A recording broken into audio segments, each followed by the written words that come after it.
விக்கிரவாண்டி தொகுதி சட்டமன்ற இடைத்தேர்தலுக்கான இறுதி வேட்பாளர் பட்டியல் வெளியிடப்பட்டிருக்கிறது. 29 பேர் கொண்ட இறுதி வேட்பாளர் பட்டியல் வெளியிடப்பட்டிருக்கிறது.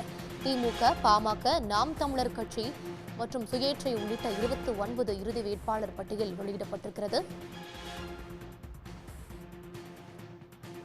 இது பற்றிய தகவல்களை வழங்குவதற்காக செய்தியாளர் சிவச்சந்திரன் இணைப்பில் இருக்கிறார். சிவச்சந்திரன், விவரங்கள்.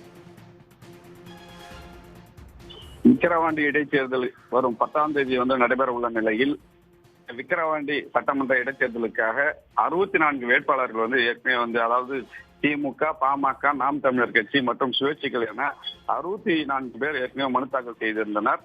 இந்நிலையில் தான் கடந்த 24ஆம் தேதி அந்த மனு கடைசி நாளான அன்று மனு பரிசீலனைக்கு எடுத்துக் கொள்ளப்பட்டது. அப்பொழுது பாத்தீங்கன்னா 35 மனுக்கள் தள்ளுபடி செய்யப்பட்டன. அதைத் தொடர்ந்து திமுக, பாமக, நாம் தமிழர் கட்சி என 29 மனுக்கள் ஏற்றுக்கொள்ளப்பட்டன.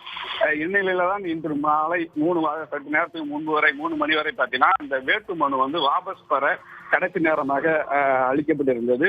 ஆனால் அந்த 29 பேரில் ஒருவர் கூட மனு வாபஸ் பெறாத நிலையில் தான் தற்போது இறுதி பட்டியல் ஆனது தயாராகியுள்ளது. அதாவது திமுக, பாமக, நாம் தமிழர் என 29 பேர் தற்போது களத்தில் உள்ளனர்.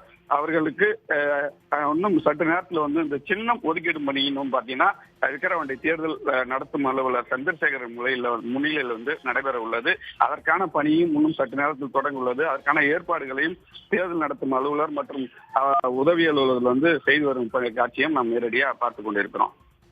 உடனுக்குடன் செய்திகளை தெரிந்து கொள்ள சன் நியூஸ் பெல் ஐகானை கிளிக் பண்ணுங்க.